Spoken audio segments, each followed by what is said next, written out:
9월 25일 월요일 리딩 지저스 스가랴 5장에서 9장까지의 말씀입니다. 5장. 다시 고개를 들어보니 놀랍게도 날개를 단 책이 보였다. 날아가는 책이었다. 전령천사가 내게 말했다. 지금은 무엇이 보이느냐? 내가 말했다. 날아가는 거대한 책 한 권이 보입니다. 길이가 9m, 너비가 4.5m나 됩니다. 그가 내게 말했다. 이 책은 온 세상 모든 도둑과 거짓말쟁이들에게 내려지는 판결이다. 책의 처음 절반은 도둑에 관한 내용이고 나머지 절반은 거짓말쟁이에 관한 내용이다. 내가 이것을 보냈다. 만군의 하나님의 보고다. 이 판결이 모든 도둑과 거짓말쟁이의 집에 빠짐없이 날아들 것이다. 집 하나하나에 내려앉아 기둥과 돌을 허물어 때릴 것이다. 전령천사가 나타나서 말했다. 위를 보아라. 무엇이 보이는지 말해보아라. 내가 말했다. 대체 저것이 무엇입니까? 그가 말했다. 모든 곳, 모든 자의 죄를 담고 어디론가 가는 양동이다. 그때 나무로 만들어진 양동이 뚜껑이 열리고 한 여자가 그 속에 앉아있는 모습이 보였다. 그가 말했다. 이 여자는 악독이다. 밖으로 나오려는 그녀를 그가 다시 양동이 속으로 밀어 넣고는 납 뚜껑을 단단히 고정시켰다. 그 다음 내가 위를 보니 놀랍게도 여자 둘이 날아가는 광경이 보였다. 날개를 활짝 펼친 그들이 큰 양동이를 공중으로 들고 갔다. 내가 전령천사에게 말했다. 저들이 저 큰 양동이를 어디로 가져가는 겁니까? 그가 말했다. 동쪽 시날 땅으로 가는 중이다. 거기서 그들은 창고를 하나 지어 거기에 양동이를 보관할 것이다. 6장. 다시 고개를 들어보니 또 다른 기이한 광경이 보였다. 두 산 사이로 전차 4대가 돌진해 오고 있었다. 두 산은 청동으로 되어 있었다. 첫째 전차는 붉은 말들이 끌고 있고 둘째 전차는 검은 말들이, 셋째 전차는 흰 말들이, 그리고 넷째 전차는 얼룩 말들이 끌고 있었다. 말들은 모두 힘이 셌다. 내가 전령천사에게 물었다. 이것은 무슨 의미입니까? 그가 대답했다. 이들은 하늘의 내 바람으로 온 땅의 주인이신 주님이 보내셨다. 검은 말들은 북쪽을 향하고 바로 그 뒤를 흰 말들이 따른다. 얼룩 말들은 남쪽을 향한다. 힘센 말들은 온 땅을 순찰하러 가고 싶어 발을 구르며 흥분했다.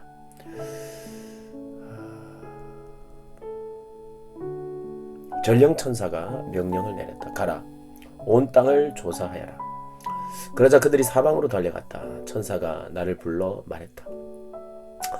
저들을 보아라.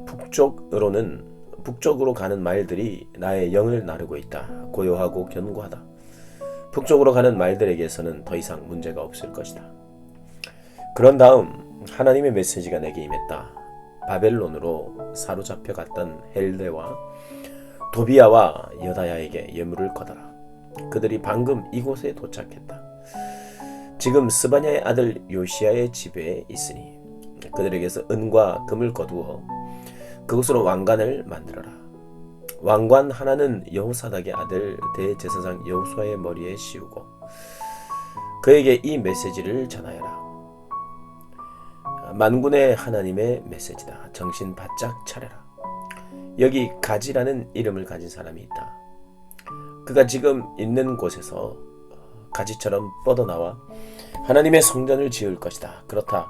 그가 바로 하나님의 성전을 지을 사람이다. 또한 왕좌에 앉아 왕의 역할을 맡아서 통치할 것이다.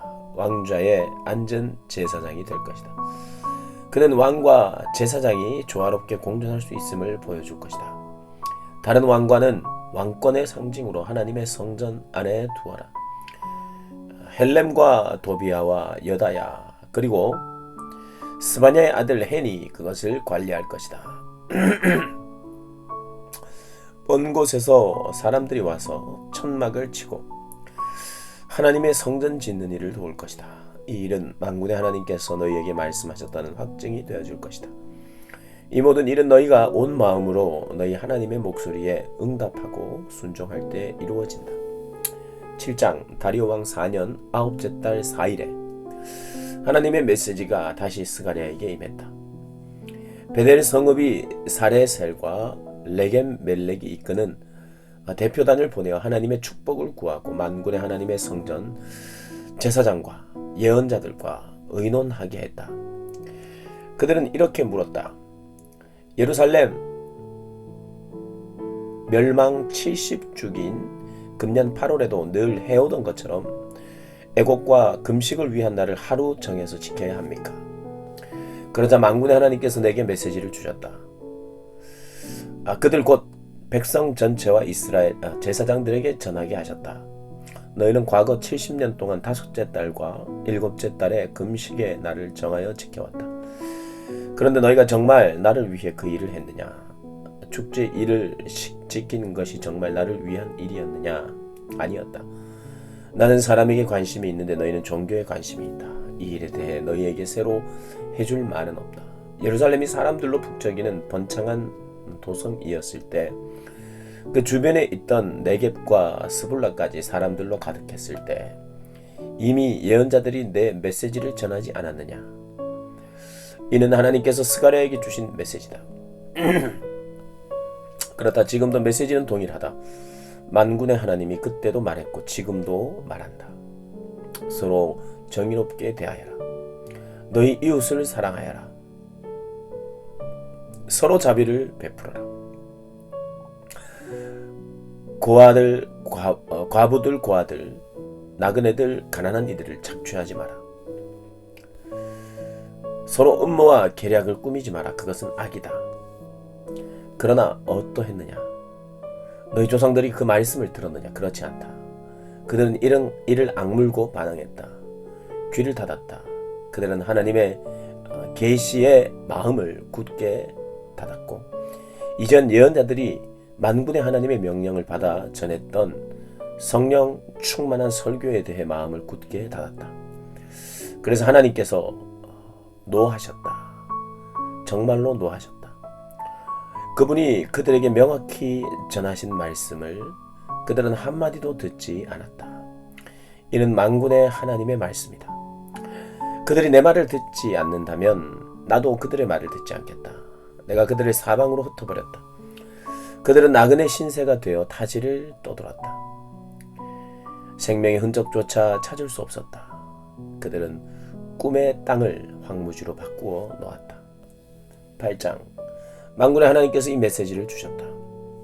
만군의 하나님의 메시지다. 시온을 향한 내 마음이 뜨겁다. 시온을 생각하면 분노가 미친다. 치민다. 그것은 내 문제이기 때문이다. 하나님의 메시지다. 내가 시온으로 돌아왔다. 내가 예루살렘으로 다시 돌아왔다. 예루살렘은 이제 새 이름으로 불리리라. 진리의 도성. 만군의 하나님의 산 거룩한 산으로 불리리라. 만군의 하나님의 메시지다. 노인들이 예루살렘에 돌아와서 거리의 벤치에 앉아 이야기꽃을 피우고 지팡이를 짚고 안전하게 나들이 할 것이다. 노인들이 살기 좋은 도성이 될 것이다. 도성의 광장은 웃고 떠들며 뛰노는 아이들로 가득할 것이다. 아이들이 자라기 좋은 도성이 될 것이다. 만군의 하나님의 메시지다. 고향으로 돌아오는 일과 소수의 생존자들이 하나님의 성전을 재건하는 일이 너무나 큰 일로 여겨지느냐? 그러나 내게 너무 큰 일이 있겠느냐? 그렇지 않다. 일의 성사를 결정하는 이는 나다. 만군의 하나님의 메시지다. 내가 동쪽 나라와 서쪽 나라에서 내 백성을 거둬들일 것이다. 그들을 다시 예루살렘으로 데려올 것이다. 그들은 내 백성이 되고 나는 그들의 하나님이 될 것이다. 내가 그들 곁을 지키고 옳은 길로 인도할 것이다. 만군의 하나님의 메시지다.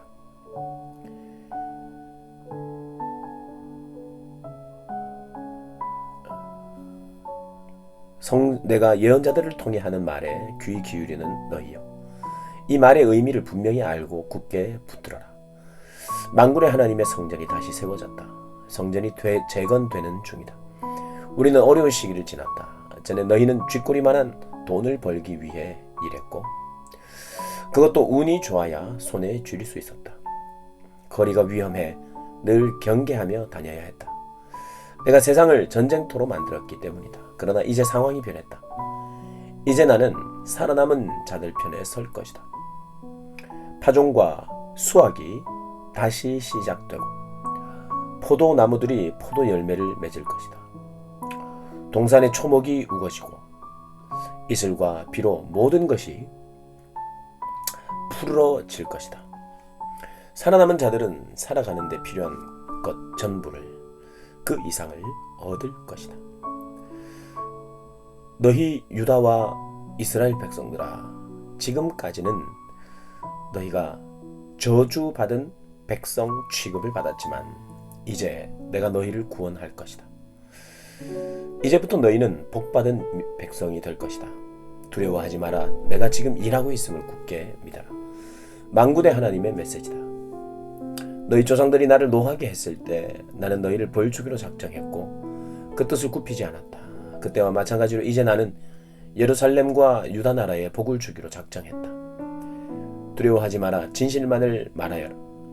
개인적인 일에서나 법정에서나 옳은 일을 행하여라. 술수를 부려 다른 사람을 착취하지 마라. 거짓된 일이나 거짓된 말을 하지 마라. 나는 그런 것들을 미워한다. 너희는 순박하고 정직하게 살아라. 이것이 내가 너희에게 원하는 일이다. 하나님의 포고다. 만군의 하나님의 메시지가 다시 내게 임했다. 넷째, 다섯째, 일곱째, 열째 달에 지키던 애도의 날이 유다를 위한 축제의 날로 바뀌리라. 그날은 경축일이 될 것이다. 진리를 맞아들여라. 평화를 사랑하여라. 만군의 하나님의 메시지다. 무슨 일인지 알아보려고 각지에서 사람들이, 지도자들이 몰려오리라. 그들이 서로 의논하며 말할 것이다. 이 일에 동참해야 하지 않겠는가? 하나님의 복을 받는 일에 우리도 동참해야 하지 않겠는가? 만군의 하나님께 기도해야 하지 않겠는가? 망설일 이유가 무엇인가? 가자. 많은 민족들과 힘있는 나라들이 만군의 하나님이 주는 복을 얻고자 예루살렘에 모여들 것이다. 만군의 하나님의 메시지다. 그때에 서로 언어가 다른 10사람이 유다 사람 하나의 옷 소매를 붙들고 말할 것이다. 우리도 당신과 같이 가게 해주시오. 당신께서, 하나님께서 당신과 함께 하신다는 말을 우리가 들었다오. 9장 전쟁에 대한 경고. 하나님의 메시지가 다마스쿠스에 임하리라.